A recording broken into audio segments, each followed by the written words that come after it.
നമസ്കാരം. ശക്തി ആരാധനയുടെ, അമ്മ ദൈവാരാധനയുടെ മാതൃസങ്കല്പത്തെക്കുറിച്ചൊക്കെ നിരവധി ആചാര്യന്മാർ, ശങ്കരാചാര്യ സ്വാമികളടക്കം അമ്മ സങ്കല്പത്തെക്കുറിച്ച് വിശദീകരിച്ചിട്ടുണ്ട്.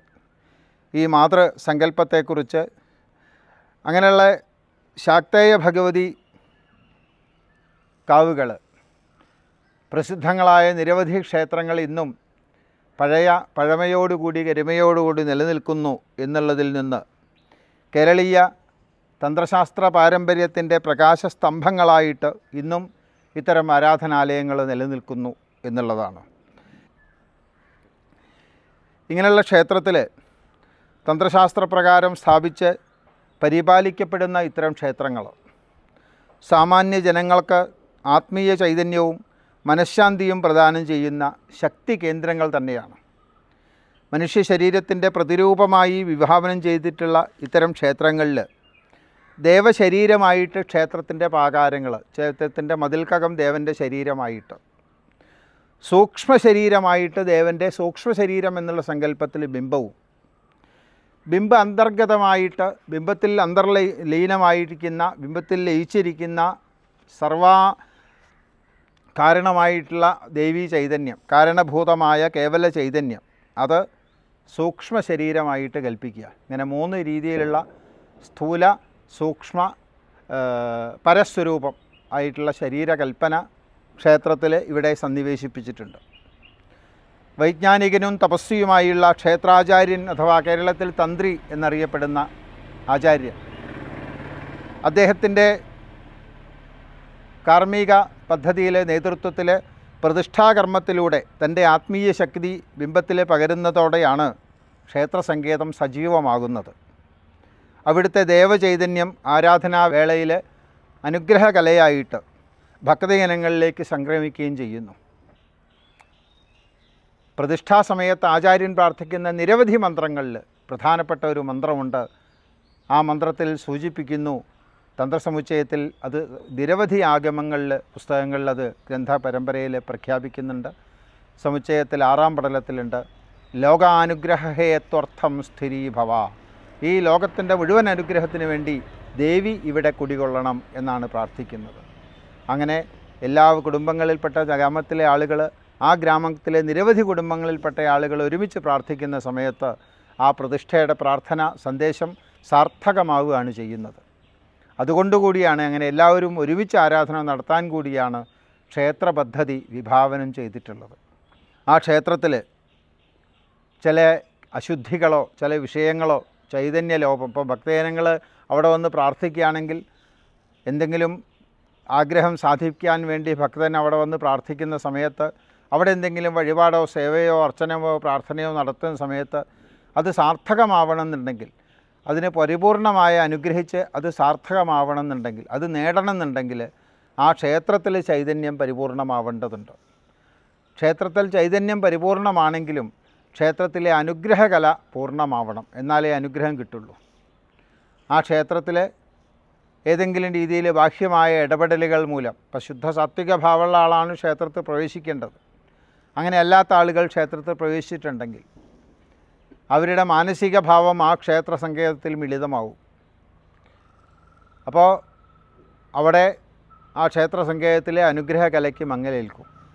പിന്നെ ക്ഷേത്രം പ്രതിഷ്ഠിക്കുന്ന സമയത്ത് നമ്മൾ നിശ്ചയിക്കും, നിത്യേന പൂജ, ക്ഷേത്ര അഭിവൃദ്ധിക്ക് വേണ്ടിയിട്ടുള്ള ചൈതന്യവർദ്ധനവിന് വേണ്ടിയിട്ടുള്ള 5 കാര്യങ്ങൾ നിശ്ചയിക്കുന്നു.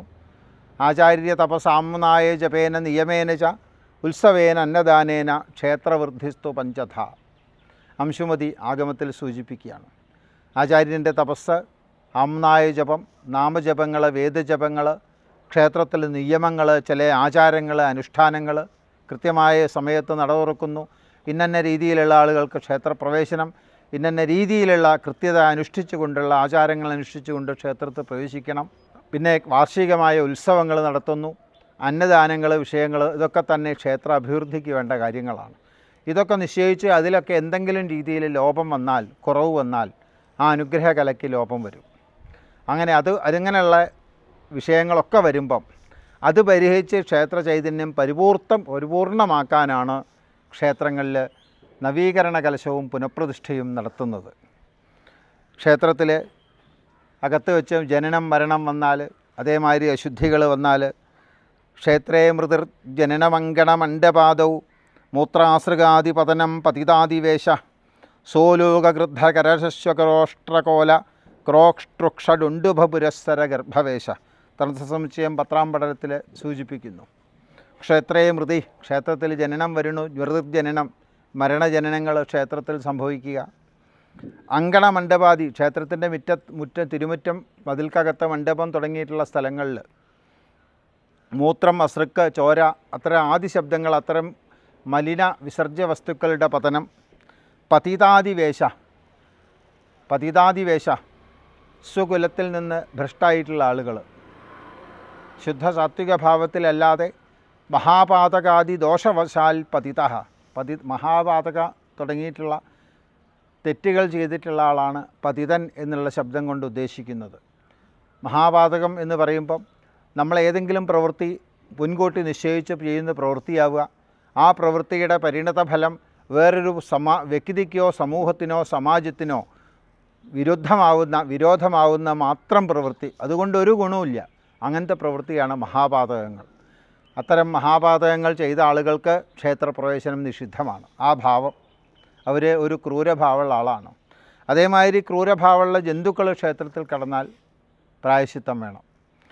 അങ്ങനെയുള്ള സോലൂക, മൂങ്ങ, കഴുകൻ, അങ്ങനെയുള്ള ജീവിജാലങ്ങളൊക്കെ തന്നെ ക്രോഷ്ടൃക്ഷ, ഡുണ്ടുഭപുരസര, ചേര ഒക്കെ പ്രവേശിച്ചാൽ, അതൊക്കെ ക്ഷേത്രത്തിൽ പ്രവേശിച്ചാൽ പ്രായശ്ചിത്തം വേണം എന്നുള്ളതാണ്.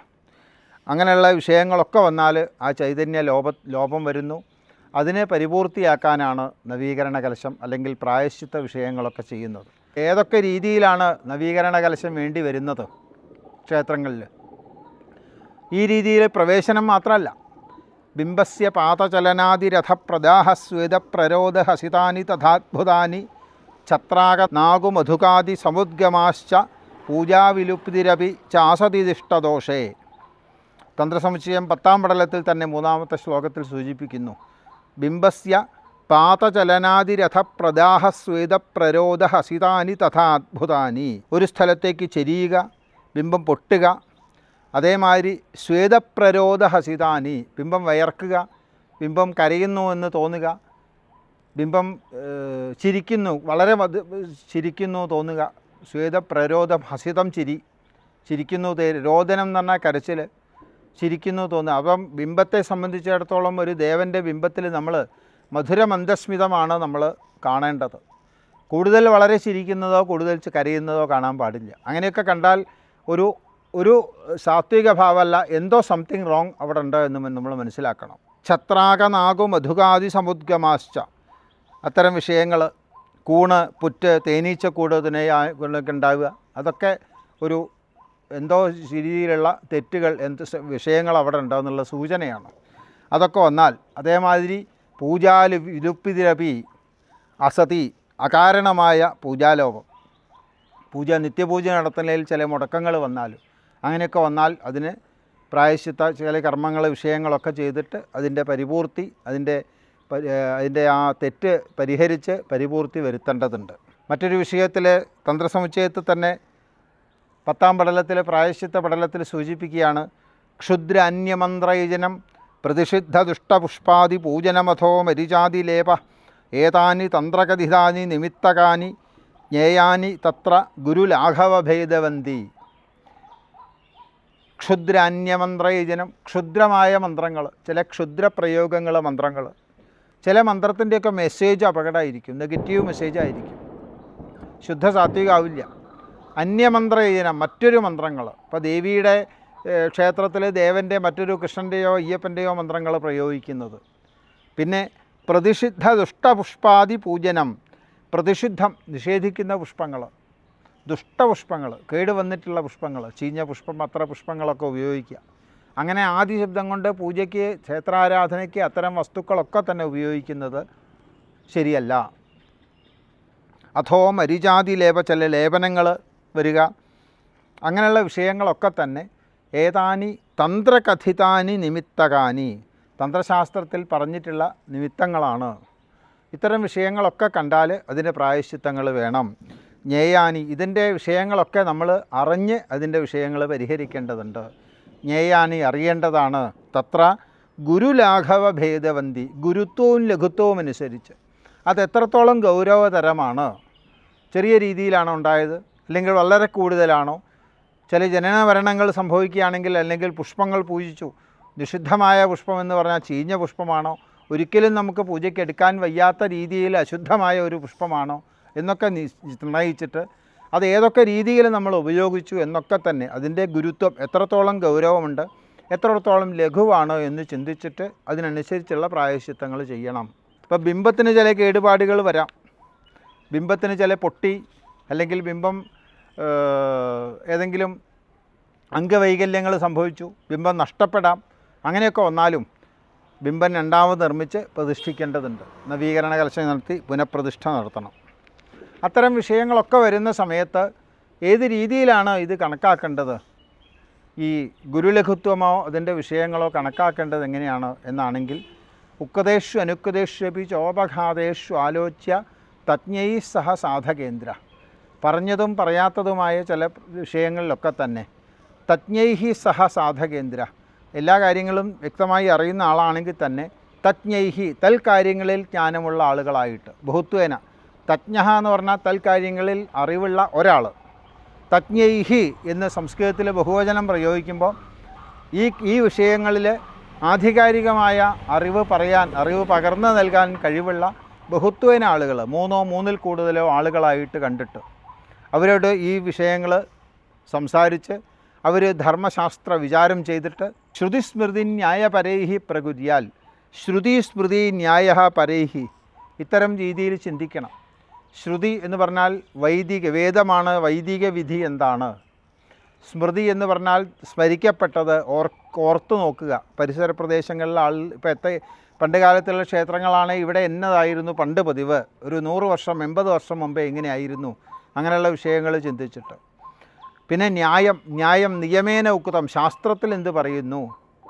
പരൈഹി, മറ്റ് കാരണങ്ങൾ. ഈ ശ്രുതിസ്മൃതി ന്യായ പരൈഹി എന്നുള്ളതിന് മറ്റൊരർത്ഥം കൂടിയുണ്ട്. ശ്രുതി എന്ന് പറഞ്ഞാൽ വേദം കേട്ടുകേൾവി എന്നർത്ഥമുണ്ട്, വേദം വൈദിക വിധി.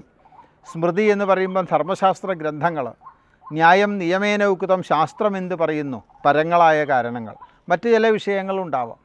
അങ്ങനെ ചെയ്യുന്ന പ്രായശ്ചിത്തങ്ങൾക്കാണ് തന്നിഷ്ക്രിയാം പുഷ്കലത തഥൈവ, അങ്ങനെയുള്ളതിനെ പൂർണ്ണത വരുള്ളൂ, ശരിയാവുള്ളൂ എന്നർത്ഥം. അപ്പോൾ സ്വയം നിലയ്ക്ക് അറിയാമെന്നുണ്ടെങ്കിലും അത് ആലോചിച്ച് ഒരു ജോയിൻറ്റ് സിറ്റിംഗ് നടത്തിയതിന് ശേഷം വേണം ഇത്തരം വിഷയങ്ങൾ നിശ്ചയിക്കാനെന്ന് ശാസ്ത്രം തന്നെ ഉപദേശിക്കുന്നുണ്ട്. അങ്ങനെയുള്ള വിഷയങ്ങളിൽ ആകൽപാന്തസ്ഥാശ്നുഭാവേന ഭക്തിയാ ദേവസ്യൈവം സംപ്രതിഷ്ഠാപിതസ്യ പ്രാസാദാദിസ്വാംഗജീർത്തിര്യതി സ്യാദ് ഉദ്ധൃത്യാതസ്തം നവാംഗീകരോതു. നവീകരണം, ജീർണോദ്ധാരണം വേണ്ട ആവശ്യങ്ങൾ ആണ് ഇവിടെ സൂചിപ്പിക്കുന്നത്.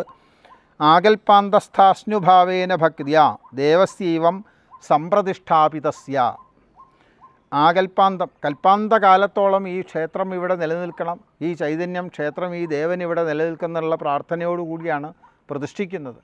പ്രതിഷ്ഠിക്കുന്ന സമയത്ത് പ്രാർത്ഥിക്കുന്നത് യാവത് ചന്ദ്രശ്ച സൂര്യശ്ച താവത് തിഷ്ഠതി മേദിനി, സൂര്യനും ചന്ദ്രനും ഭൂമിയും എത്രത്തോളം കാലം ഇവിടെ നിലനിൽക്കുന്നു അത്രത്തോളം കാലം ഇവിടെ ഈ ക്ഷേത്രം നിലനിൽക്കണം എന്നുള്ള പ്രാർത്ഥനയോടുകൂടി, അതാണ് ആകൽപാന്തം, കൽപ്പാന്തകാലത്തോളം നിലനിൽക്കണം എന്നാണ്.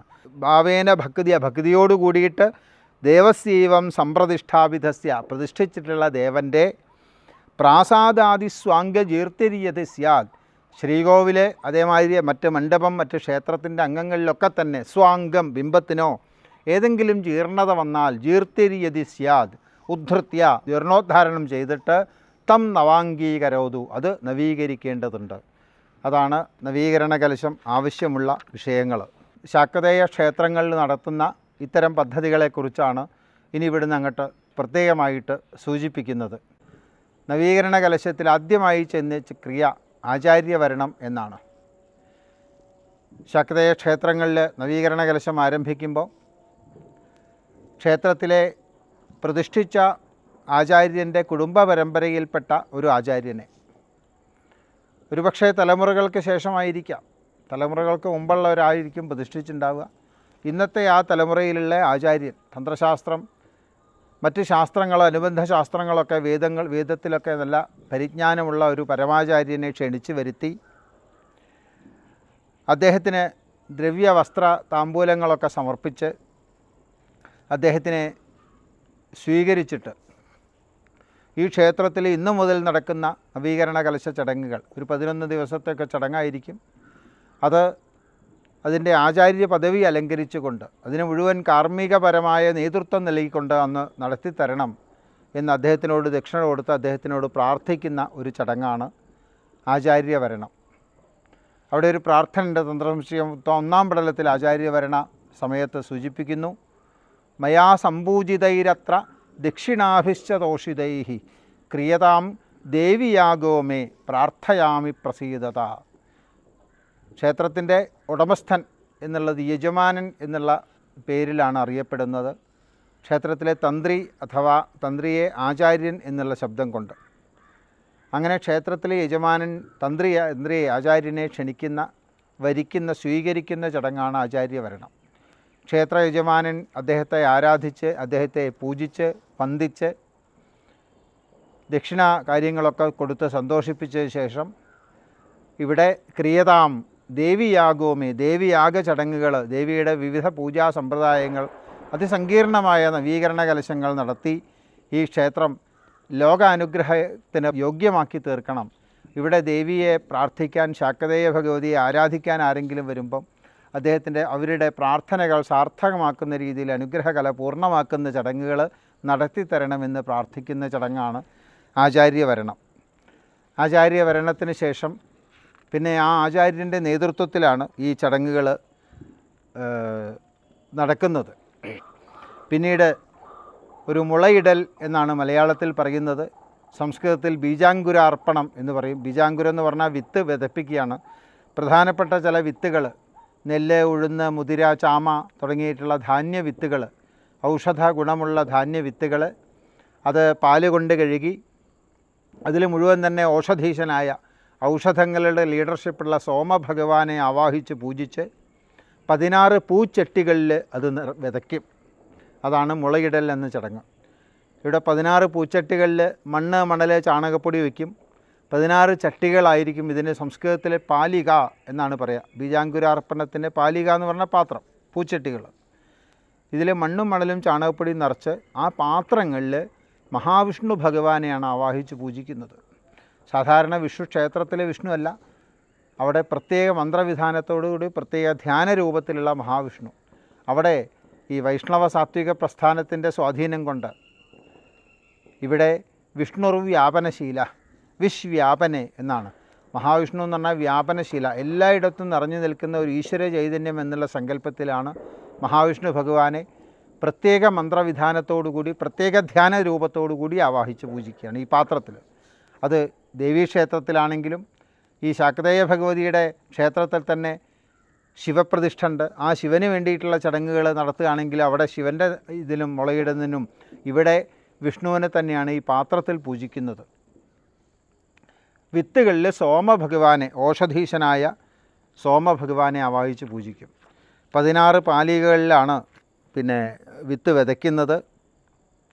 16 പാലികകൾ മനുഷ്യ ശരീരത്തിലെ ഇവിടെ സോമമണ്ഡലം എന്നാണ് സങ്കല്പം. ഇവിടെ 16 ഇതളുകളുള്ള താമര ഇതളുണ്ട്. ഈ സോമമണ്ഡലത്തിൽ ഇവിടെ കേവല ചൈതന്യം നിൽക്കുന്നത് ഇവിടെ ബ്രഹ്മരന്ധ്രത്തിൽ, തലയിലാണ്, ശിരസ്സിലാണ് കേവല ചൈതന്യത്തിൻ്റെ സ്ഥാനം. അതുകൊണ്ട് ഈ നവീകരണ കലശത്തിൽ ഇപ്പോഴുള്ള ബിംബം പൊട്ടി ബിംബമാണെങ്കിൽ ആ പൊട്ടി ബിംബത്തിലെ ചൈതന്യം മുഴുവൻ തന്നെ ഒരു കലശത്തിൽ ആവാഹിച്ച്, ജീവകലശത്തിൽ ആവാഹിച്ച് അത് പുറത്ത് കൊണ്ടുവച്ച് പുതിയ ബിംബം പ്രതിഷ്ഠിച്ച് ഈ ജീവകലശം അങ്ങോട്ട് അഭിഷേകം ചെയ്യുക. അതാണ് നവീകരണ കലശത്തിലെ പ്രധാനപ്പെട്ട ചടങ്ങ്. അങ്ങനെ ഈ ചൈതന്യം മുഴുവൻ ആവാഹിച്ച് ഒരു കലശത്തിൽ ജീവകലശം, കേവല ചൈതന്യം ഉൾക്കൊള്ളുന്ന ജീവകലശം, ആ ജീവകലശത്തിൽ ആവാഹിച്ച് പുറത്തൊരു ദിക്കിൽ ഒരു ദിവസം വെച്ച് അധിവസിച്ച് പൂജകളൊക്കെ ഉണ്ട്. അത് വെക്കാൻ വേണ്ടി പ്രത്യേകം കിടക്ക പീഠങ്ങളൊക്കെ ഒരുക്കി വെച്ച് അതൊരു സോമമണ്ഡലമാക്കി തീർക്കാൻ. കേവല ചൈതന്യം ഇരിക്കുന്നത് സോമമണ്ഡലത്തിലാണ്. 16 ദളങ്ങളിലെ അമൃതകലകൾ 16ആണ്. ആ 16 കലകളുടെ മധ്യത്തിലാണ്. ആ 16 ദളങ്ങളുടെ പ്രതീകമായിട്ടാണ് 16 പൂച്ചട്ടികൾ. ഇത് ക്ഷേത്ര ചടങ്ങുകളിലെ ഉത്സവമാണെങ്കിലും ധ്വജപ്രതിഷ്ഠയാണെങ്കിലും നവീകരണ കലശമാണെങ്കിലും ശാസ്ത്രകലശമാണെങ്കിലും ഏത് കലശ വിഷയത്തിലും ഈ മുളയിടൽ ചടങ്ങിന് വളരെയധികം പ്രാധാന്യമുണ്ട്. കലശം തുടങ്ങുന്ന ദിവസം മുളയിടൽ ചടങ്ങ് വിത്ത് വിതച്ച് കഴിഞ്ഞാൽ പിന്നെ 3 നേരവും മഹാവിഷ്ണു ഭഗവാനെ പാത്രത്തിലും സോമഭഗവാനെ ഈ വിത്തിലും മൊത്തത്തിൽ ആ ക്ഷേത്രത്തിലെ ശാക്തേയ ഭഗവതിയെ ഈ മുളം പാലികയിലും പാത്രത്തിൽ ആവാഹിച്ച് പൂജിക്കും. വിത്തിൽ ആവാഹിച്ച് പൂജിച്ചിട്ട് എല്ലാ ദിവസവും ഈ പൂജകൾ നടക്കും. ബ്രഹ്മകലശം വരെയുള്ള അല്ലെങ്കിൽ പ്രതിഷ്ഠയുടെ വരെയുള്ള ദിവസങ്ങളിൽ നിത്യേന ഇത് നടക്കും. അങ്ങനെ മുളയിടൽ ചടങ്ങ് കഴിഞ്ഞതിന് ശേഷം പിന്നീട് ക്ഷേത്രത്തിൻ്റെ ശുദ്ധിക്രിയകളാണ് നടക്കുന്നത്. ആദ്യമായിട്ട് പ്രാസാദ ശുദ്ധി എന്ന ക്രിയയാണ്. പ്രാസാദ ശുദ്ധി എന്ന് പറഞ്ഞാൽ ശ്രീകോവിലാണ് പ്രാസാദം. പ്രാസാദം എന്ന് പറഞ്ഞാൽ ശ്രീകോവിൽ. ആ ശ്രീകോവിലിൻ്റെ ശുദ്ധിയാണ്. അന്ന് ക്ഷേത്രത്തിൽ നവീകരണ കലശം ആരംഭിക്കുന്ന ദിവസം മുതൽക്ക് നവീകരണ കലശം കഴിയുന്നവരെയുള്ള ചടങ്ങുകൾ, അത് കഴിഞ്ഞിട്ടും ക്ഷേത്രത്തിലെ വിഷയങ്ങളൊക്കെ തന്നെ മുടക്കം കൂടാതെ കഴിയണം. നിർവിഘ്നതയ്ക്ക് വേണ്ടി വിഘ്നേശ്വരനെ പ്രാർത്ഥിക്കുന്ന ഒരു ചടങ്ങാണ്. വിഘ്നേശ്വരനെ പൂജിച്ച് ഗണപതി ഭഗവാനെ പൂജിച്ച് ആ ഗണപതി ഭഗവാന്റെ അനുഗ്രഹം നേടുന്നതിന് വേണ്ടി പ്രാർത്ഥിച്ചതിന് ശേഷം ചില പ്രത്യേക ദ്രവ്യങ്ങൾ അതിനോട് അടുത്ത് വെച്ചിട്ട് മുഷ്ടി, പ്ലാശിൻ്റെ കുഴ, പ്ലാശ എന്ന് പറഞ്ഞൊരു ചെടിയുണ്ട്, അതിൻ്റെ കുഴ, പിന്നെ ദർഭപ്പുല്ല്, അതൊക്കെ ചേർത്ത് വെച്ചിട്ടുള്ള ഒരു ചൂല്, ഒരു മുഷ്ടിയാണ്. പിന്നെ ഗോമയം, പഞ്ചഗവ്യം, ഗോമയം, ചാണകം, പിന്നെ കടുക്, ഇത് വ്യത്യസ്തമായ ദ്രവ്യങ്ങൾ, അഷ്ടഗന്ധജലം, ഇതൊക്കെ വെച്ചിട്ട് ഓരോരോ പാത്രങ്ങളിലായിട്ട് വെച്ച് പൂജിക്കും. 3 നൂലുള്ള നൂല്, പിന്നെ ദർഭപ്പുല്ലിൻ്റെ ഒരു കയറ്, പിരിച്ച കയറ് ഒക്കെ പൂജിച്ചിട്ട് ഇത് പൂജ നടത്തിയിട്ട് ഇത് മന്ത്രസഹിതം ശ്രീകോവിലിൻ്റെ ചുറ്റും മന്ത്രസഹിതം കെട്ടിയിട്ട് ഒരു ശുദ്ധിക്ക് വേണ്ടി ശുദ്ധിയായിട്ട് നല്ലോണം രച്ചുവാരി വൃത്തിയാക്കാനുള്ളതാണ് ചൂല്, മുഷ്ടി, അതൊക്കെ ചെയ്ത് ശുദ്ധീകരിക്കുന്ന ക്രിയയാണ്. പൂജിച്ച് ശുദ്ധീകരിക്കും ശ്രീകോവിൽ. അതാണ് പ്രാസാദ ശുദ്ധി. പിന്നെ ഒരു അസ്ത്രകലശ പൂജ എന്നാണ് ഒരു കലശപൂജയുടെ പേര്, രക്ഷാകലശ പൂജ. അത് ശ്രീകോവിലിൻ്റെ അകത്ത് തന്നെ പൂജിക്കും.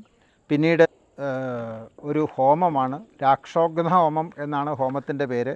ഹോമത്തിൽ നിരവധി മന്ത്രങ്ങളെ കൊണ്ട് ഹോമിക്കേണ്ടതുണ്ട്, വേദമന്ത്രങ്ങളാണ്. അതിലൊക്കെ തന്നെയുള്ള സന്ദേശം രക്ഷോഹണം വാജിന മാജിഘർമ്മി മിത്രം പ്രതിഷ്ഠാമുപാമി ശർമ്മ ശിശാനോ അഗ്നി ക്രതുഭി സമിദ്ധ സനോ ദിവാസരുഷ പാതുനൊക്കതം യജുർവേദത്തിലെ ഒരു മന്ത്രമാണ്.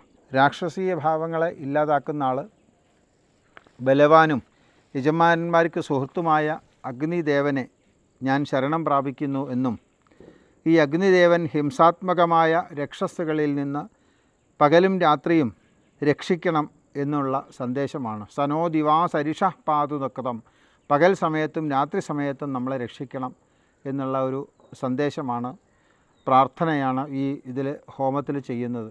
ഈ രാക്ഷോഘ്ന ഹോമം ചെയ്ത തീയിൽ തന്നെ മറ്റൊരു ഹോമം വാസ്തുഹോമമാണ്. വാസ്തുദേവതകൾ, ഈ ക്ഷേത്രത്തിൻ്റെ വാസ്തു കണക്കാക്കുമ്പോൾ വാസ്തുദേവതകൾ നിരവധിയുണ്ട്.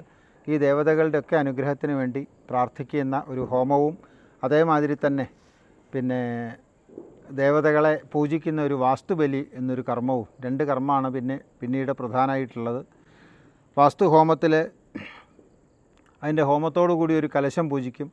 ആ കലശത്തിൽ ഒരു കലശത്തിൽ അരിയാണ്, ഒന്നിൽ വെള്ളം നിറയ്ക്കും, രത്നങ്ങളും സ്വർണ്ണങ്ങളൊക്കെ നിശ്ചിക്കും.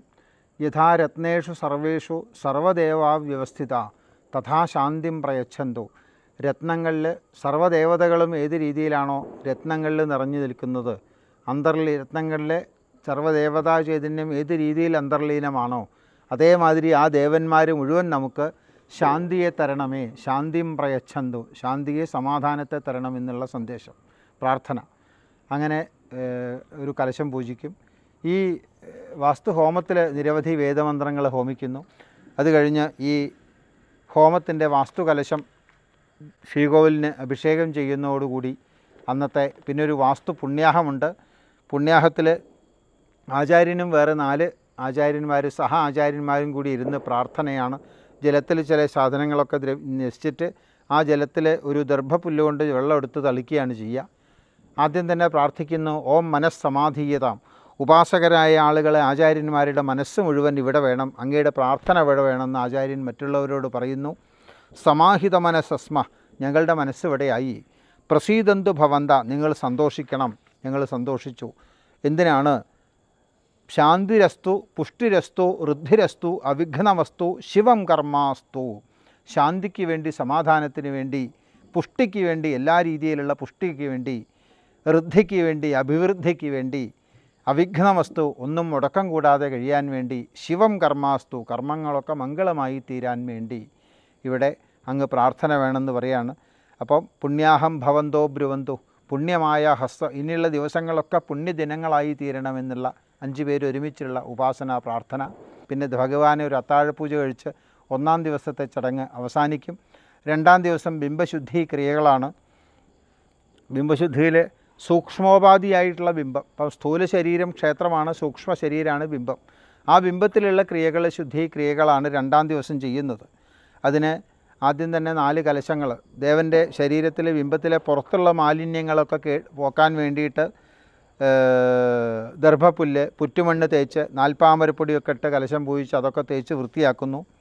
പിന്നീട് മന്ത്രം ഒന്നും ചെല്ലാതെ മന്ത്രം പ്രാർത്ഥിച്ചുകൊണ്ട് ഒരു കലശം ശാന്താവസ്ഥ പ്രദാനം ചെയ്യുന്നതിനായിട്ട് ഒരു കലശം പൂജിച്ച് അഭിഷേകം ചെയ്യുന്നു. വരുണ ഭഗവാനെ ആവാഹിച്ച് ശാക്തേയ ഭഗവതിയും കൂടി ആവാഹിച്ച് പൂജിച്ച ഒരു കലശം.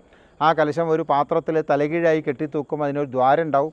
അതിൽ കൂടി ധാരയായിട്ട്, ആയുർവേദത്തിലൊരു ചികിത്സാ സമ്പ്രദായമാണ് ധാര, ഇടമുറിയാതെ വെള്ളം ഇങ്ങനെ വീഴുന്നതിനാണ് ധാര എന്ന് പറയുക. ഇവിടെ ബ്രഹ്മരന്ധ്രമാണ്, കേവല ചൈതന്യം ഉൾപ്പെടുന്ന സ്ഥലമാണ്. പിന്നെ പഞ്ചഗവ്യം, 5 ഗവ്യങ്ങൾ, പശുവിൻ്റെ ഗോമൂത്രം, ചാണകം, പാല്, തൈര്, നെയ്യ്, ഇത് പ്രത്യേക അളവിൽ ചേർത്ത് പൂജിച്ച് അത് അഭിഷേകം ചെയ്യും. പഞ്ചഭൂതങ്ങളുടെ ശുദ്ധിക്ക് വേണ്ടിയിട്ടും ചെയ്യും. പിന്നെ 5 തത്വമന്ത്രങ്ങളെ കൊണ്ട് ഒരു കലശം, പഞ്ചകം കലശം അഭിഷേകം ചെയ്യും. അതോടുകൂടി ബിംബത്തിൻ്റെ ശുദ്ധിക്രിയകൾ കഴിയും. പിന്നെ പ്രായശ്ചിത്ത ഹോമമാണ്. പിന്നെ ഒരു ശാന്തി ഹോമം, സാമാന്യമായൊരു ശാന്തി ഹോമം. പിന്നെ അത്ഭുത ശാന്തി ഹോമം എന്നൊരു ഹോമമുണ്ട്. അതായത് ബിംബം വിയർക്കുന്നു, ബിംബം ചിരിക്കുന്നു, കൂടുതൽ കരയുന്നു എന്നൊക്കെ തോന്നുമ്പം എന്തോ ചെറിയ സംതിങ് റോങ് ഉണ്ടെന്നാണ്. അത് പരിഹരിക്കാൻ വേണ്ടിയാണ് ഈ മറ്റൊരു ഹോമം ഹോമിച്ചിട്ട് ആ ഹോമത്തിൻ്റെ കലശം ഭഗവാൻ അഭിഷേകം ചെയ്യുന്നു. പിന്നെ ക്രൂരമായ ഭാവമുള്ള ജന്തുക്കൾ ക്ഷേത്രത്തിൽ പ്രവേശിച്ചാൽ, ക്രൂരഭാവത്തിൽ മനുഷ്യൻ പ്രവേശിച്ചാലും വേണം, ശുദ്ധ സാത്വിക ഭാവമല്ലാതെ മനുഷ്യൻ പ്രവേശിച്ചാലും പ്രായശ്ചിത്തം വേണം. അങ്ങനെയുള്ള ക്ഷേത്രപ്രവേശനം വരുമ്പം അവരുടെ മാനസിക ഭാവം ഈ ക്ഷേത്ര സങ്കേതത്തിൽ മതിൽക്കകത്ത് മിളിതമാവും. അപ്പം സംതിങ് റോങ് വരും, അവിടെ എന്തോ ഒരു കംപ്ലയിൻറ്റ് വരും. സാധാരണ നിലയ്ക്ക് രാമായണത്തിലൊക്കെ ശ്രീരാമൻ പറഞ്ഞത് ശ്വാക്കളും ഗോക്കളും ഭേദമില്ലേതുമേ, പട്ടിയും പായയും പൂച്ചയും നമ്മളൊന്നും ഭഗവാനെ സംബന്ധിച്ചിടത്തോളം വ്യത്യാസമില്ല. പക്ഷേ ഇവിടെ ശാന്തഭാവമുള്ള, ഇവിടെ പ്രത്യേക മനുഷ്യൻ്റേതായ എല്ലാ വികാരങ്ങളും സന്നിവേശിപ്പിച്ചിട്ടാണ് ക്ഷേത്രത്തിൽ ദേവനെ പ്രതിഷ്ഠിക്കുന്നത്. അതുകൊണ്ട് മനുഷ്യൻ്റെ വികാരങ്ങളൊക്കെ അവിടെ മിളിതമാവും. അപ്പം നമ്മളൊരു വളരെയധികം ക്രോധമായ ദേഷ്യഭാവമുള്ള വളരെ ലഹളമുള്ള ഒരു സ്ഥലത്ത് നമ്മൾ ചെയ്താൽ നമ്മളെ മനസ്സും ആ ഭാവത്തിലേക്ക് പോകും. നമ്മൾ വളരെ സന്തോഷപ്രദമായിട്ടുള്ള ധാരാളം ആളുകളുടെ ഇടയിൽ നമ്മൾ പോക്കുമ്പം സ്വാഭാവികമായിട്ട് നമ്മളും മാനസികമായിട്ട് സന്തോഷിക്കും. അങ്ങനെയുള്ള വളരെ സങ്കടമുള്ള ഒരു സദസ്സിലേക്ക് നമ്മൾ എത്തുമ്പം നമ്മുടെ മനസ്സും സങ്കടപ്പെട്ട് പോകും. അത് നമ്മുടെ മനസ്സിൽ മിളിതമാവും എന്നർത്ഥം. അതേമാതിരി ദേവഭാവത്തിൽ ഇത് മിളിതമാവുമ്പോഴുള്ള പ്രായശ്ചിത്താണ് മറ്റൊരു ശാന്തി ഹോമം. അവിടെ ഹോമിക്കുന്നത് യജുർവേദത്തിലെ നാരായണ സൂക്തം മന്ത്രമാണ്. മറ്റൊരു ഹോമം ചോരശാന്തി ഹോമം, കള്ളന്മാർ അല്ലെങ്കിൽ സാത്വിക ഭാവത്തിലില്ലാത്ത മനസ്സിലുള്ള ആളുകൾ പ്രവേശിച്ചാൽ ചെയ്യുന്ന ഹോമ. അവിടെ ഒരു മന്ത്രം, ചിത്തിസ്തൃക് ചിത്തമാജ്യം വാഗ്വേദിരാധീതം ബർഹീന.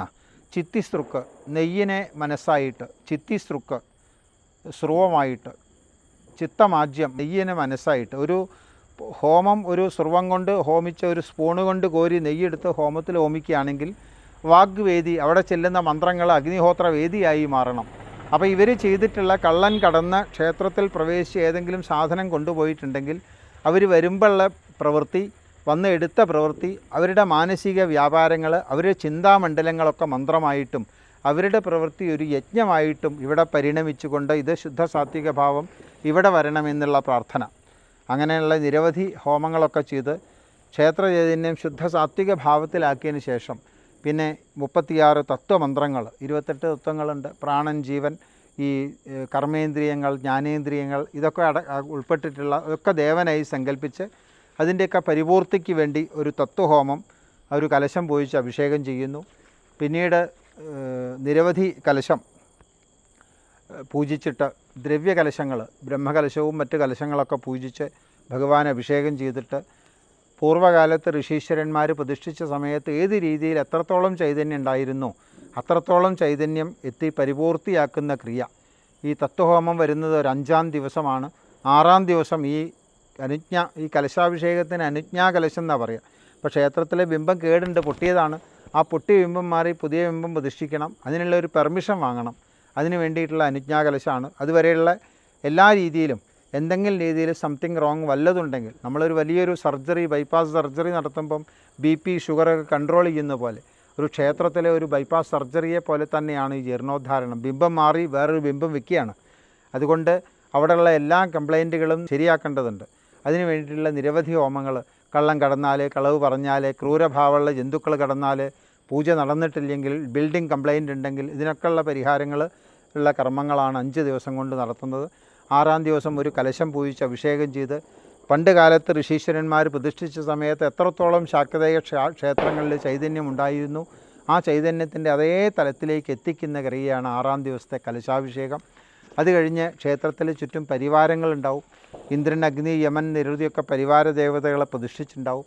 ആ പരിവാര ദേവതകളൊക്കെ സന്തോഷിപ്പിക്കുന്ന ഒരു ശ്രീഭൂതബലി സമർപ്പണം, ഹവിസ്സൊക്കെ സമർപ്പിച്ച് പൂജിച്ചതിന് ശേഷം പരിവാര ദേവതകളോട് പിറ്റേ ദിവസം ഈ ദേവചൈതന്യം മുഴുവൻ ആവാഹിച്ച് ജീവകലശത്തിൽ ആവാഹിച്ച് പുറത്ത് കൊണ്ടുവയ്ക്കും. അതിനുള്ള ഒരു പെർമിഷൻ തരണം, പുതിയ പ്രതിഷ്ഠയ്ക്ക് വേണ്ടിയാണ് എന്നുള്ള പ്രാർത്ഥനയോടുകൂടിയാണ് 6-ാം ദിവസത്തെ വൈകുന്നേരത്തെ ചടങ്ങുകൾ അവസാനിക്കുന്നത്. 7-ാം ദിവസം സംഹാരതത്വ ഹോമം എന്നൊരു ഹോമമാണ്. ദേവൻ്റെ മുമ്പിലൊരു ഹോമം കഴിച്ച് ഒരു കലശം പൂജിക്കും. ഈ കലശം ഭഗവാൻ അഭിഷേകം ചെയ്യുന്നതിൻ്റെ മുമ്പായിട്ട് പ്രത്യേക വാദ്യവിശേഷങ്ങളൊക്കെ ഉണ്ട്. അവിടെ പ്രത്യേക വാദ്യങ്ങളൊക്കെ വാദനം ചെയ്തിട്ട് നിരവധി ദേവന്മാരുടെ ആഗമനം അവിടെ എത്താൻ വേണ്ടിയിട്ടും, രാക്ഷസീയ ഭാവമുള്ള ദേവതകളൊക്കെ പോകാൻ വേണ്ടിയിട്ടും, ആഗമാർത്ഥന്തു ദേവാനാം നിഗമാർത്ഥന്തു രാക്ഷസാം, അതിന് വേണ്ടിയിട്ട് പിന്നെ ഒരു വാദ്യം, പ്രത്യേക രീതിയിലുള്ള വാദ്യഘോഷം, അതിന് പാണി എന്നാണ് മലയാളത്തിൽ പറയുന്നത്, ആ വാദനം ചെയ്തതിന് ശേഷം ഈ കലശം അകത്ത് കൊണ്ടുവയ്ക്കും. അകത്ത് കൊണ്ടുവച്ചതിന് ശേഷം അപ്പോൾ അഭിഷേകം ചെയ്യില്ല, പുറത്ത് വന്നിട്ട് ആളുകളെ ഇരുത്തിയിട്ട് വിദ്വാൻമാരായ ആളുകളോട് പ്രാർത്ഥിക്കുകയാണ്. അങ്ങനെ ആ പ്രാർത്ഥന നടത്തി കഴിഞ്ഞാൽ പിന്നെ ഭക്തജനങ്ങൾ, ദിവസേന ആരാധിച്ചിരുന്ന ഭക്തജനങ്ങൾക്ക് ഈ പൊട്ടി ബിംബം ഒഴിവാക്കി പുതിയ ബിംബം പ്രതിഷ്ഠിക്കുകയാണ്. അപ്പോൾ അവർക്ക് സംശയം തോന്നാം, കുറേ കാലമായിട്ട് നിൽക്കുന്ന ബിംബല്ലേ, ഇത് ഒഴിവാക്കാൻ പറ്റുമോ എന്ന് പറഞ്ഞാൽ ആ ഭക്തജനങ്ങളെ വിവരം ധരിപ്പിക്കാനൊരു പ്രാർത്ഥന. പരിവാര ദേവതകൾ, ക്ഷേത്രത്തിലെ പ്രധാന ദേവിയുടെ ചുറ്റും ഇന്ദ്രൻ, അഗ്നി, യമൻ, നിരുതി, വരുണൻ, വായു തുടങ്ങിയിട്ടുള്ള ദിക്പാലന്മാർ, നിരവധി ദ്വാസ്ഥന്മാർ അല്ലെങ്കിൽ നിരവധി പരിവാര ദേവതകളുണ്ട്. വാഹനമുണ്ട്, ക്ഷേത്രപാലനുണ്ട്, നിർമാല്യധാരിയുണ്ട്. ഈ ദേവതകളോടൊക്കെ ചോദിക്കുകയാണ് പെർമിഷൻ. അത് കഴിഞ്ഞാൽ പിന്നെ ഭഗവാനോടുള്ള പ്രാർത്ഥന, ദേവിയോടുള്ള പ്രാർത്ഥനയാണ്. ഭഗവതി അഭിനവം വാസ്തു ബിംബം വാ തവ ശോഭനം കാരയിഷ്യന്തി തേ ഭക്താസ്തദനുജ്ഞാതുമർഹസി. ഭഗവതിയോട് പറയാണ്, ഭഗവതി അഭിനവം വാസ്തു ബിംബം വാ തവ ശോഭനം, നല്ല അഭിനവമായ പുതിയ ബിംബത്തെ, ശ്രീകോവിലിനെ, വാസ്തു കണക്ക് അളവ് പ്രകാരമുള്ള ബിംബത്തെ, അളവ് പ്രകാരമുള്ള ശ്രീകോവിലിനെ ഞങ്ങൾ ഉണ്ടാക്കാൻ വേണ്ടി കാരയിഷ്യന്തി തേ ഭക്താഹ, അങ്ങയുടെ അമ്മയുടെ ഭക്തജനങ്ങൾ പുറപ്പെടുകയാണ്. തദനുജ്ഞാതുമർഹസ്ഥ, അതിനുള്ള അനുമതി തരണം. ഇതൊരു ദിവസം ഈ ജലത്തിൽ ആവാഹിച്ച് ജീവകലശം ആവാഹിച്ച് പുറത്ത് കൊണ്ടുവച്ച് പിന്നെ പുതിയ ബിംബം പ്രതിഷ്ഠിക്കുന്നവരെയുള്ള ഒരു ദിവസം ക്ലേശവാസമാണ്.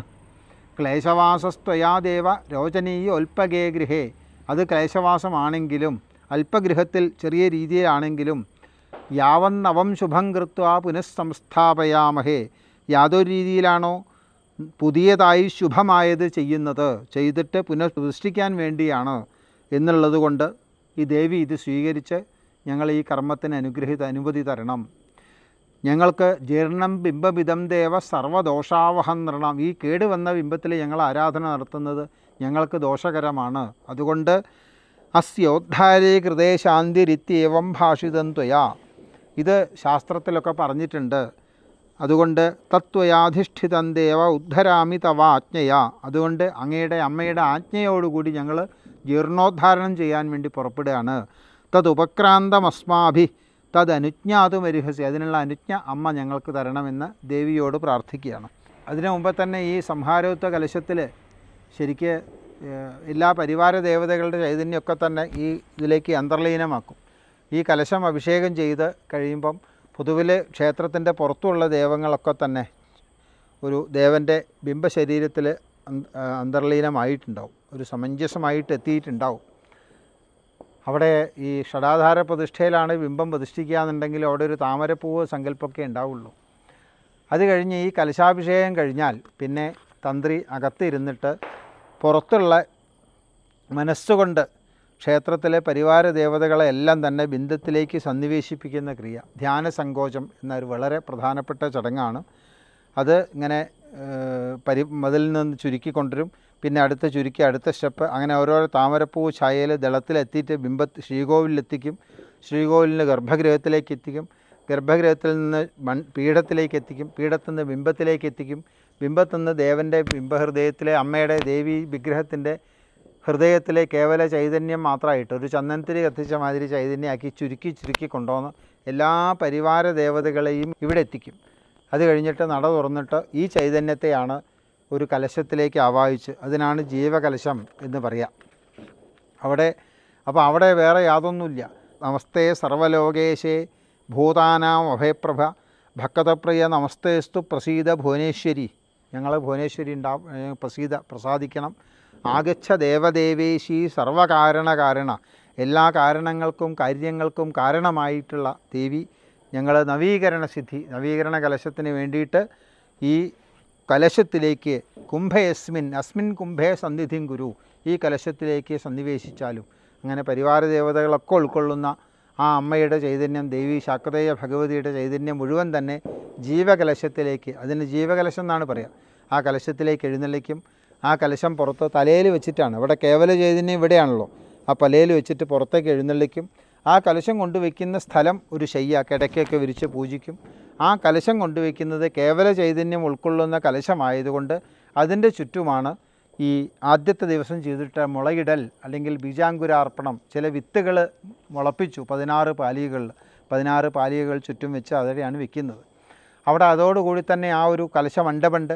ആ മണ്ഡപത്തിന് ലീഡർഷിപ്പായിട്ടൊരു കലശം, കുംഭേശൻ എന്നൊരു കലശമുണ്ട്. അവിടെ ഒരു ഹോമമുണ്ട്, ശിരസ്തത്വ ഹോമം, ഒരു മണ്ഡല പൂജ, അങ്ങനെ ആ കാര്യങ്ങൾ സംവിധാനം ചെയ്ത് അവിടെയാണ് ഈ കലശം കൊണ്ടുവയ്ക്കുന്നത്. അവിടെ ആ കലശത്തിന് വൈകുന്നേരം ചില പൂജകൾ, പിന്നെ ധ്യാനാധിവാസം, പിറ്റേ ദിവസം ഭഗവാന് അഭിഷേകം ചെയ്യാൻ വേണ്ടി, ദേവിക്ക് അഭിഷേകം ചെയ്യാൻ യോഗ്യമാക്കി തീർക്കാൻ ഈ ജീവകലശത്തിലേക്ക് ചില ക്രിയകളൊക്കെ ചെയ്യും. ആ ജീവകലശത്തിന് ധ്യാനാധിവാസം എന്നാണ് പറയുക. അതേമാതിരി തന്നെ പുതിയ ബിംബമാണ് പ്രതിഷ്ഠിക്കുന്നതെന്നുണ്ടെങ്കിൽ ആ പുതിയ ബിംബം 3 ദിവസമായിട്ട്, ശിലയുടെ ബിംബമാണെങ്കിൽ 3 ദിവസം വെള്ളത്തിലിട്ടുണ്ടാവും. ലോഹമാണെങ്കിൽ ഒരു ദിവസം, ഒരു പകലും രാത്രിയും. ആ ബിംബം എടുത്തിട്ട് ആ ബിംബത്തിന് ബിംബശുദ്ധി ക്രിയകൾ ചെയ്തിട്ട് ബിംബം കണ്ണൊക്കെ മെഴിപ്പിച്ച് സ്വർണ്ണസൂചി കൊണ്ട് കണ്ണ് മെഴിപ്പിക്കുന്ന ചടങ്ങൊക്കെ ഉണ്ട്. അത് കഴിഞ്ഞ് ഈ ശയ്യ ജീവകലശത്തിൻ്റെ അടുത്ത് ഈ പുതിയ ബിംബം കൊണ്ട് ശയിപ്പിക്കും. ആ ബിംബത്തിനും അധിവാസം ക്രിയകളൊക്കെ ചെയ്യും.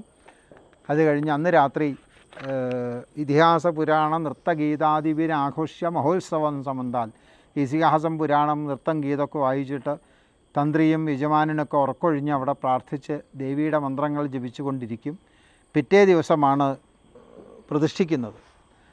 ഈ പഴയ ബിംബം എടുത്ത് ഒഴിവാക്കുകയാണെങ്കിൽ ജീവകലശം പൂജിച്ച് പുറത്ത് കൊണ്ടുവന്നു കഴിഞ്ഞാൽ പിന്നെ തന്ത്രിയും 4 പേരും അകത്ത് പോയിട്ട് ഈ ബിംബത്തിലെ ചൈതന്യം, വാസനാശക്തി, അശേഷ വാസനാശക്തിയൊക്കെ ഉദ്ദേശിച്ചിട്ട് ഈ ബിംബം, പഴയ ബിംബം പൊട്ടിയതാണെങ്കിൽ ആ ബിംബം കോണിയിൽ വെച്ച് കെട്ടി തെക്ക് ഭാഗത്ത് കൊണ്ട് കിടത്തി അവിടുന്ന് പിന്നെ ജലത്തിലേക്ക്, അഗാധമായ വെള്ളത്തിലേക്ക് ആ ബിംബത്തിൻ്റെ കഷ്ണങ്ങൾ ഒഴിവാക്കും. ലോഹമാണെങ്കിൽ അത് ഉരുക്കിയിട്ട് എന്തെങ്കിലും പുതിയ ആഭരണങ്ങളോ സാധനങ്ങളുണ്ടാക്കും, അല്ലെങ്കിൽ ആചാര്യന് ദാനം ചെയ്യും. മരമാണെങ്കിൽ അത് സാധാരണ ശവസംസ്കാരത്തിന് ചെയ്യുന്ന പോലെ പഴയ ബിംബം മരമാണെങ്കിൽ അത് കത്തിക്കുകയും ചെയ്യും, ഒരു ഹോമം ചെയ്യും. അങ്ങനെയാണ് പഴയ ബിംബം ഒഴിവാക്കുന്നത്. പുതിയ ബിംബം പിറ്റേന്ന് പ്രതിഷ്ഠാ സമയത്ത് മുഹൂർത്തത്തിൽ പ്രതിഷ്ഠിച്ചതിന് ശേഷം ഈ ജീവകലശം അവിടെ അഭിഷേകം ചെയ്യും. അതോടുകൂടി മറ്റ് കലശങ്ങളൊക്കെ ഉണ്ട്, കുംഭേശ കലശം, ഇന്ദിരാകലശമൊക്കെ ഉണ്ട്.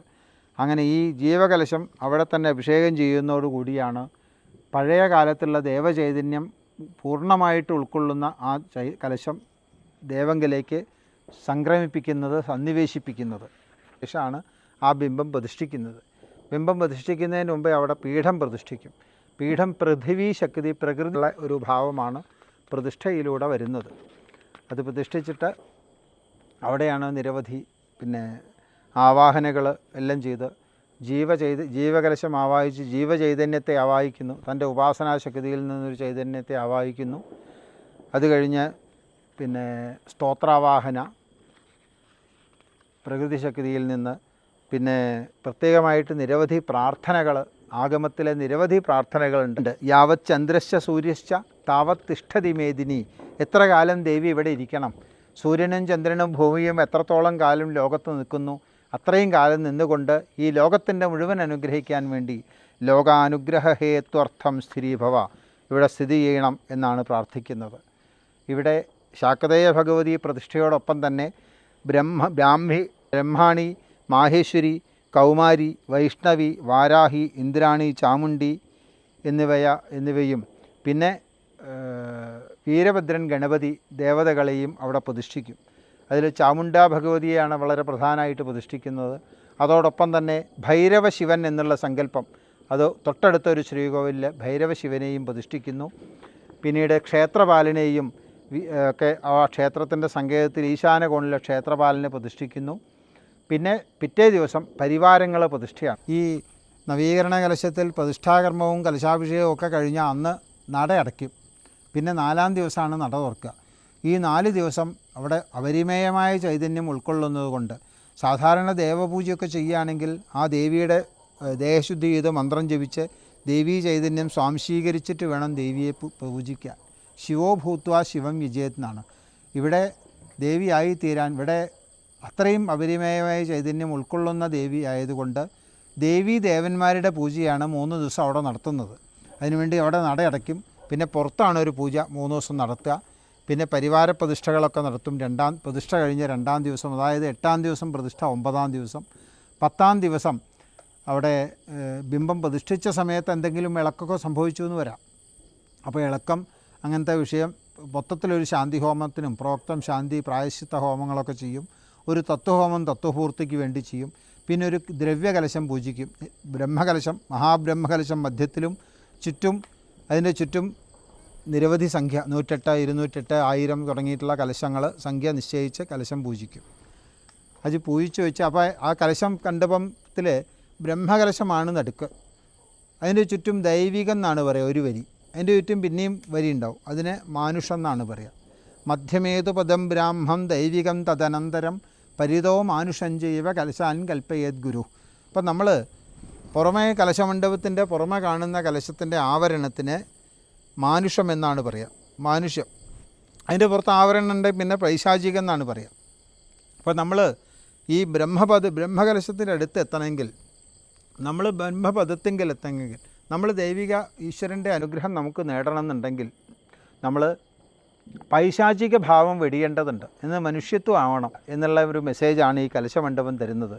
ഈ കലശത്തിൽ കലകൾ, തത്വങ്ങൾ, പ്രത്യേക ജീവാവാഹനമൊക്കെ നടത്തി നിരവധി ആവാഹനകൾ നടത്തിയ കലശമാണ്. അത് പൂജിച്ചു വയ്ക്കും. പിന്നെ അത് 10-ാം ദിവസമാണ്. 11-ാം ദിവസം ദേവിയെ നട തുറന്നതിന് ശേഷം കണിയൊക്കെ കാണിക്കും. കണിക്കോപ്പ് കാണിച്ചിട്ട് ഒരു പശുക്കുട്ടിയെ കണി കാണിക്കും. യവാമങ്കേഷു തിഷ്ഠന്തി ഭുവനാനി ചതുർദശ. പശുവിൻ്റെ അംഗങ്ങളിൽ 14 ലോകങ്ങളും ഉണ്ടെന്നാണ്. അപ്പോൾ ദേവിയോട് പറയുകയാണ് 14 ലോകങ്ങളും ഇവിടെ അനുഗ്രഹിക്കണം. ലോകാനുഗ്രഹ ഹേത്വർത്ഥായിട്ടാണ് ദേവിയെ ഞങ്ങൾ പ്രതിഷ്ഠിച്ചത്. അതിൻ്റെ പ്രതീകാത്മകമായി പശുവിനെ കണി കാണിക്കും. പിന്നെ ഈ 10-ാം ദിവസം പൂജിച്ചിട്ടുള്ള പ്രായശ്ചിത്ത ഹോമകലശവും ശാന്തി ഹോമകലശവും തത്വഹോമകലശവും അഭിഷേകം ചെയ്ത് ഈ ദ്രവ്യകലശം, പ്രധാന നിരവധി നവരത്നങ്ങളും ദ്രവ്യങ്ങളും നിറച്ച ബ്രഹ്മകലശം, പിന്നെ കഷായം, ലോഹങ്ങൾ, നിരവധി ഔഷധ സസ്യങ്ങൾ ഒക്കെ നിറച്ചിട്ടുള്ള നിരവധി കലശങ്ങൾ, അതൊക്കെയാണ് ദ്രവ്യകലശത്തിലുണ്ടാകുന്ന നിരവധി ദ്രവ്യങ്ങളാണ്. അതൊക്കെ തന്നെ ജീവദായിനിയായിട്ടുള്ള പ്രകൃതി വിഭവങ്ങളാണ്. ഈ കലശങ്ങളിലൊക്കെ ഓരോരോ അതിദേവതാ മന്ത്രങ്ങളെ കൊണ്ടാണ് ഓരോ കലശം പൂജിക്കുക. 1000 കലശമാണെങ്കിൽ അത് 1000. അങ്ങനെ എല്ലാ കലശങ്ങളും മഹാബ്രഹ്മകലശവും അഭിഷേകം ചെയ്ത് പണ്ട് കാലത്ത് എത്രത്തോളം ചൈതന്യം ഉണ്ടായിരുന്നു ആ ചൈതന്യമാക്കി തീർക്കുന്ന ചടങ്ങാണ് നവീകരണ കലശം. അത് കഴിഞ്ഞാൽ പിന്നെ ഈ കലശത്തിൻ്റെ പ്രസാദം തളിച്ചതിന് ശേഷം പരിവാര ദേവതകളെ സന്തോഷിപ്പിക്കുന്ന ഒരു ശ്രീഭൂതബലിയുണ്ട്. അതോടുകൂടിയാണ് ചടങ്ങ് അവസാനിക്കുന്നത്. അത് കഴിഞ്ഞ് അകത്ത് പോയിട്ട് ദേവിയോട് പ്രാർത്ഥിക്കുകയാണ്, ലോകത്തിൻ്റെ അനുഗ്രഹത്തിന് വേണ്ടി ഇവിടെ കുടികൊള്ളണമെന്നും പരിവാര ദേവതകളൊക്കെ ഞങ്ങളെ അനുഗ്രഹിക്കണമെന്നും വേൾഡ് പീസ് സാധ്യമാവണമെന്നും ഭദ്രം കർണേഭി എന്നുള്ള മന്ത്രത്തിൽ പറഞ്ഞ മാതിരി വിഷയമ ദേവഹിതം യഥായു, ദേവഹിതമായ കർമ്മങ്ങൾ ഞങ്ങൾക്ക് ചെയ്യാൻ സാധിക്കണം. സമസൃഷ്ടി സ്നേഹം, ദിനാനുകമ്പ മുതലായ കർമ്മങ്ങളാണ് ദേവഹിത കർമ്മങ്ങൾ. അത് ചെയ്യാൻ ഞങ്ങളെ ഉദ്ബുദ്ധരാക്കണമെന്നും അമ്മയോട് പ്രാർത്ഥിക്കുകയാണ്. ഇവിടെ ഈ അമ്മ ദേവീ സങ്കല്പത്തിൽ ചെയ്യുന്നത് ശാക്തേയ ഭഗവതി സമ്പ്രദായത്തിൽ ഇത്രയും വിസ്തരിച്ച് വളരെ വിശദമായിട്ട് ഇതിപ്പം സംക്ഷിപ്തമായിട്ടാണ് ഞാനിവിടെ സൂചിപ്പിച്ചത്. വളരെ ഓരോരോ ക്രിയയും വിശദീകരിക്കുമ്പം സമയങ്ങൾ ധാരാളം വേണം. ഇത്രയും വിശദമായിട്ട് ക്രിയകൾ സമഞ്ജസമായി സന്നിവേശിപ്പിച്ചുകൊണ്ട്, അല്ലെങ്കിൽ അത്രയും ഡീപ്പായിട്ട് അതിലേക്ക് കടന്നു എന്നുകൊണ്ട് ലോകം മുഴുവൻ നിറഞ്ഞു നിൽക്കുന്ന ദേവസങ്കല്പങ്ങളെ മുഴുവൻ, പ്രകൃതി മുഴുവൻ, ഭുവനത്തെ മുഴുവൻ ഈശ്വരിയായി സങ്കല്പിച്ചുകൊണ്ട് ആ അമ്മ ദൈവത്തെ, മാതൃദേവതയെ ഈ ബിംബത്തിൽ സന്നിവേശിപ്പിക്കുന്നു. ആ മാതൃദേവതയുടെ അനുഗ്രഹം നമുക്കൊക്കെ ഉണ്ടാവട്ടെ എന്ന് പ്രാർത്ഥിക്കുകയാണ്. ഭദ്രം കർണേഭി എന്നുള്ള ആ പ്രാർത്ഥന ഇവിടെ ചൊല്ലിക്കൊണ്ട് നമുക്കെല്ലാം ഇനിയുള്ള ജീവിതകാലം മുഴുവൻ തന്നെ ദേവഹിതങ്ങളായ കർമ്മങ്ങൾ ചെയ്യാൻ സാധിക്കട്ടെ. അതിന് അമ്മ ശാക്തേയ ഭഗവതി നമ്മളെ അനുഗ്രഹിക്കട്ടെ എന്ന് പ്രാർത്ഥിക്കുക. എല്ലാവർക്കും ഒരിക്കൽ കൂടി എൻ്റെ വിനീതമായ നമസ്കാരം. ഇത്രയും നേരം ഈ പ്രഭാഷണം കേട്ടിട്ടുള്ള എല്ലാവരുടെയും തൃപ്പാദഗമനങ്ങളിൽ ഞാൻ നമസ്കരിക്കുന്നു. ഒരിക്കൽ കൂടി എൻ്റെ വിനീതമായ നമസ്കാരം. അമ്മയുടെ അനുഗ്രഹം എല്ലാവർക്കും ഉണ്ടാവട്ടെ എന്ന് ഒരിക്കൽ കൂടി പ്രാർത്ഥിക്കുന്നു. നമസ്കാരം.